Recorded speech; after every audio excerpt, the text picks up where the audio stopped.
ನಮಸ್ಕಾರ.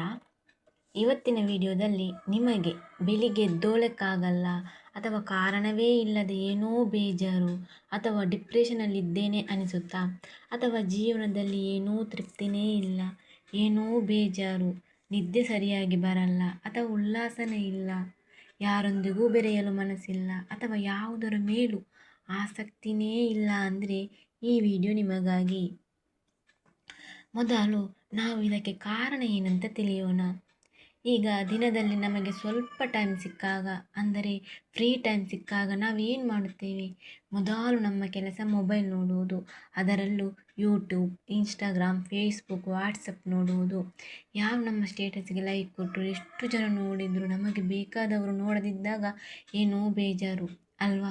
ಆದರೆ ನಿಮಗೆ ಗೊತ್ತಾ, ಈ ಸೋಷಿಯಲ್ ಮೀಡಿಯಾ ಅಂದರೆ ಫೇಸ್ಬುಕ್, ಇನ್ಸ್ಟಾಗ್ರಾಮ್, ವಾಟ್ಸಪ್ ಇದೆಯಲ್ಲ, ಇದನ್ನು ಸೈಕಾಟಿಸ್ಟ್ಗಳು, ಸೈಕಲಾಜಿಸ್ಟ್, ಮಾರ್ಕೆಟಿಂಗ್ ಅನಾಲಿಸ್ಟ್ಗಳು ಇವರೆಲ್ಲ ಸೇರಿ ಈ ಆ್ಯಪ್ಗಳನ್ನು ಕ್ರಿಯೇಟ್ ಅಥವಾ ಡೆವಲಪ್ ಮಾಡಿರುತ್ತಾರೆ. ಅವರು ಹೇಗೆ ಕ್ರಿಯೇಟ್ ಮಾಡಿರುತ್ತಾರೆ ಎಂದರೆ, ನಾವು ಮೊಬೈಲ್ ಯೂಸ್ ಮಾಡಿದಾಗ ನಮಗೆ ಅದರಿಂದ ಹೊರಗೆ ಬಾರದ ರೀತಿ ಇನ್ನೂ ನೋಡುವ ಅಂತ ಅನಿಸುವ ಹಾಗೆ, ನಾವು ನಮಗೆ ಇಂಟ್ರೆಸ್ಟ್ ಇದ್ದ ವಿಡಿಯೋ ಶಾರ್ಟ್ಸ್ ನೋಡಿದಾಗ ಅದರ ನಂತರ ಅದರ ರಿಲೇಟೆಡೇ ವೀಡಿಯೋಸ್ನಷ್ಟು ಇರುತ್ತೆ ಅಲ್ವಾ? ಇದು ಏನು ಮಾಡುತ್ತೆ ಎಂದರೆ, ನಾವು ಅದರಲ್ಲೇ ಮುಳುಗುವ ಹಾಗೆ, ಮೊಬೈಲ್ ಸ್ಟಾಪ್ ಮಾಡುವ ಅಂತ ಅನಿಸುವುದೇ ಇಲ್ಲ, ಅದಕ್ಕೆ ಅಡಿಕ್ಟ್ ಆಗ್ತೀವಿ. ರಾತ್ರಿ 2 ಗಂಟೆಯಾದರೂ ನಮಗೆ ತಿಳಿಯುವುದೇ ಇಲ್ಲ. ಮೊಬೈಲ್ನಲ್ಲಿ ಬರುವ ವೀಡಿಯೋಸ್ ನೋಡುವಾಗ ನಮ್ಮಲ್ಲಿ ಎಷ್ಟೋ ಹಾರ್ಮೋನ್ ರಿಲೀಸ್ ಆಗುತ್ತಾ ಇರುತ್ತೆ. ಒಬ್ಬ ಮನುಷ್ಯನಿಗೆ ಒಂದು ಟೈಮ್ಗೆ ತುಂಬ ಹಾರ್ಮೋನ್ ರಿಲೀಸ್ ಆದಾಗ ನಮ್ಮ ಬ್ರೈನ್ನ ಸೆನ್ಸರ್ಗಳನ್ನು ಸಾಯಿಸುತ್ತಾ ಬರುತ್ತೆ. ನಿಮ್ಮ ನೆನಪಿನ ಶಕ್ತಿಯಾಗಿರಬಹುದು ಅಥವಾ ನಮ್ಮ ಜೀವನದಲ್ಲಿ ಒಂದು ಚೈತನ್ಯವನ್ನು ಕುಂದಿಸುತ್ತಾ ಬರುತ್ತದೆ. ಮೊಬೈಲ್ ಒಂದು ರೀತಿಯಲ್ಲಿ ವರ ಆದರೂ ಇನ್ನೊಂದು ರೀತಿಯಲ್ಲಿ ಅದು ಶಾಪವಾಗಿರುತ್ತದೆ. ಮೊದಲಿನ ಕಾಲದಲ್ಲಿ ತರಕಾರಿ ತರಲು ಅಥವಾ ಏನಾದರೂ ತಿನಿಸಿ ತರಲು ನಾವೇ ಹೊರಗಡೆ ಹೋಗುತ್ತಿದ್ದೆವು.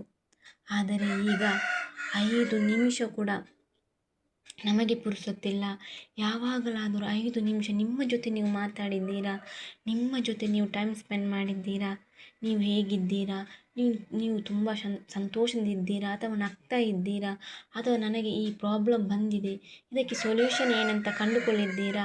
ನನಗೆ ಯಾಕೆ ಹೀಗೆ ಆಗ್ತಾ ಇದೆ ಅಂತ ನಿಮಗೆ ನೀವೇ ಪ್ರಶ್ನೆ ಮಾಡಿಕೊಂಡಿದ್ದೀರಾ? ನೋಡಿ, ನಮ್ಮ ಜೊತೆ ನಮಗೆ 5 ನಿಮಿಷ ಕುಳಿತುಕೊಳ್ಳಿಕ್ಕಾಗುವುದಿಲ್ಲ ಅಲ್ವಾ? ಸ್ವಲ್ಪ ಫ್ರೀ ಆದರೆ ಮೊಬೈಲ್ ನೋಡ್ತೀವಿ, ಫ್ರೆಂಡ್ಸ್ ಮೀಟ್ ಮಾಡಲಿಕ್ಕೆ ಹೋಗ್ತೀವಿ, ಇನ್ನೊಬ್ಬರ ಬಗ್ಗೆ ಗಾಸಿಪ್ ಮಾಡಲಿಕ್ಕೆ ಹೋಗ್ತೀವಿ, ಅವರ ಮನೆ ವಿಚಾರ ಮಾತಾಡ್ತೀವಿ. ಆದರೆ ಇದನ್ನು ಬಿಟ್ಟು ಬಿಡಿ. ಮೊದಲು ಆನ್ಲೈನ್ ಯೂಸ್ ಮಾಡುವುದನ್ನು ಕಡಿಮೆ ಮಾಡಿ. ಅಂದರೆ ನಿಮಗೆ ಯಾವುದು ಯೂಸ್ ಉಂಟು ಅದಕ್ಕೆ ಮಾತ್ರ ಬಳಸಿ. ಒಳ್ಳೆಯ ವಿಚಾರವನ್ನು ನೋಡಿ.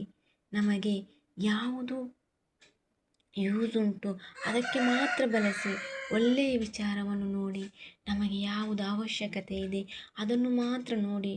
ಸ್ಟಾಪ್ ಮಾಡಿ. ಒಂದು ಸ್ಟ್ರಾಂಗ್ ಬಾರ್ಡರ್ ಹಾಕಿಕೊಳ್ಳಿ. ಉಳಿದ ಸಮಯ ಇದೆಯಲ್ಲ, ಅಂದರೆ ಆನ್ಲೈನ್ ಯೂಸ್ ಮಾಡುವ ಸಮಯ ಕಡಿಮೆ ಮಾಡಿದಾಗ ಸಿಗುವ ಟೈಮ್ ಇದೆಯಲ್ಲ, ಆ ಸಮಯವನ್ನು ನಿಮಗೋಸ್ಕರ ಬಳಸಿ. ಆಚೆ ಹೋಗಿ, ಮಕ್ಕಳನ್ನು ಆಚೆ ಕಡೆ ಕರೆದುಕೊಂಡು ಹೋಗಿ ಆಟವಾಡಿಸಿ, ನೀವು ಆಟ ಆಡಿ, ಎಕ್ಸಸೈಸ್ ಮಾಡಿ, ಮೆಡಿಟೇಷನ್ ಮಾಡಿ, ಬೆಳಿಗ್ಗೆ ವಾಕಿಂಗ್ ಹೋಗಿ.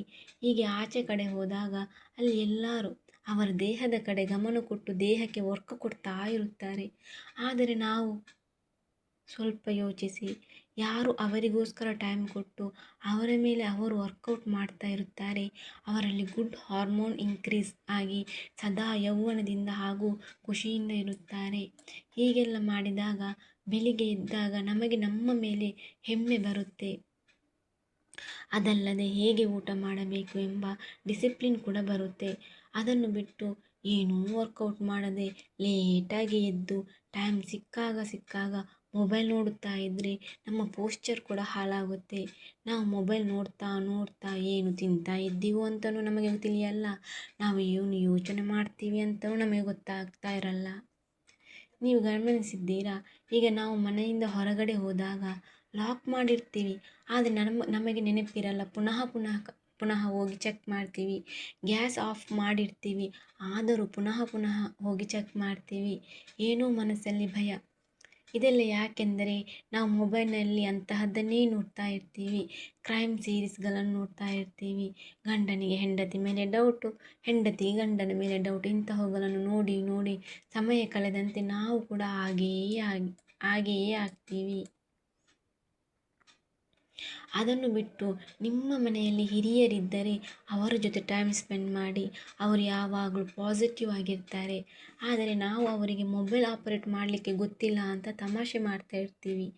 ಆದರೆ ಅವರ ಜೊತೆ ಒಮ್ಮೆ ಟೈಮ್ ಸ್ಪೆಂಡ್ ಮಾಡಿ ನೋಡಿ, ನಿಮಗೆ ಎಷ್ಟು ಎನರ್ಜಿ ಬರುತ್ತೆ ಅಂತ. ನಂತರ ದೇವಸ್ಥಾನಕ್ಕೆ ಹೋಗಿ, ಅಲ್ಲಿ ಕೂಡ ಪಾಸಿಟಿವ್ ಎನರ್ಜಿ ಬರುತ್ತೆ, ಎಲ್ಲರ ಆಶೀರ್ವಾದ ಇರುತ್ತೆ. ಎಲ್ಲಿ ನಮಗೆ ಪಾಸಿಟಿವ್ ಫೀಲ್ ಆಗುತ್ತೋ ಅಲ್ಲಿಗೆ ಹೋಗಿ. ಅದನ್ನು ಬಿಟ್ಟು ನಮ್ಮನ್ನು ಲೋ ವೈಬ್ರೇಷನ್ ಮಾಡುವ ಕಡೆ ದಯವಿಟ್ಟು ಹೋಗಬೇಡಿ. ನಮಗೆ ಯಾರು ಪ್ರಾಬ್ಲಮ್ ಮಾಡಬೇಕೆಂದಿಲ್ಲ, ನಮಗೆ ನಾವೇ ಒಂದು ಪ್ರಾಬ್ಲಮ್ ಆಗಿದ್ದೇವೆ ಅಲ್ವಾ? ಸೊ ಈಗ ಏನು ಮಾಡಬೇಕೆಂದರೆ 5 ನಿಮಿಷ ಸಮಯ ಸಿಕ್ಕರ ಕೂಡ ಕುಳಿತುಕೊಳ್ಳಿ ನಿಮ್ಮ ಜೊತೆ ನೀವು ಮಾತಾಡಿ. ಹೇಗಿದ್ದೀಯಾ, ನಿನಗೆ ಏನು ಬೇಜಾರು ಅಂದರೆ ನಿಮ್ಮ ಫ್ರೆಂಡ್ಸ್ ಸಿಕ್ಕಾಗ ಹೇಗೆ ಮಾತಾಡ್ತೀರಾ ಹಾಗೆ ನಿಮ್ಮ ಜೊತೆ ನೀವು ಮಾತಾಡಿ.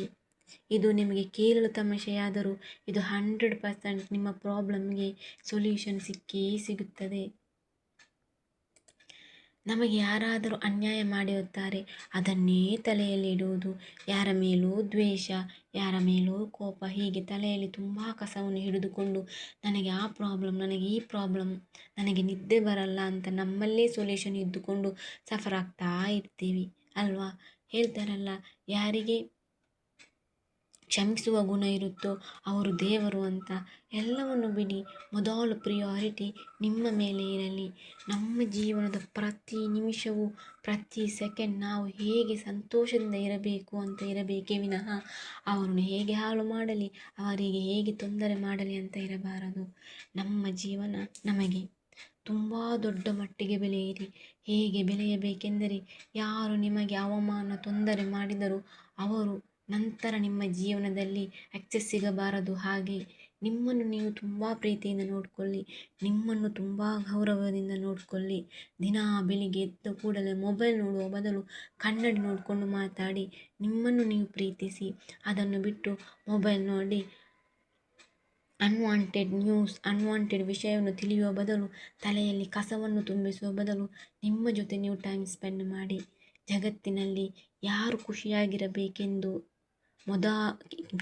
ಕೇಳಿದರೆ ಮೊದಲು ನಾವು ಖುಷಿಯಾಗಿದ್ದರೆ ನಮ್ಮ ಜೊತೆಯವರು ಕೂಡ ಖುಷಿಯಾಗಿರುತ್ತಾರೆ ಅಂತ ಹೇಳುತ್ತಾ, ಸ್ನೇಹಿತರೆ, ನನ್ನ ಈ ವಿಡಿಯೋ ನಿಮಗೆಲ್ಲ ಇಷ್ಟವಾಗಿದೆ ಎಂದು ಭಾವಿಸುತ್ತೇನೆ.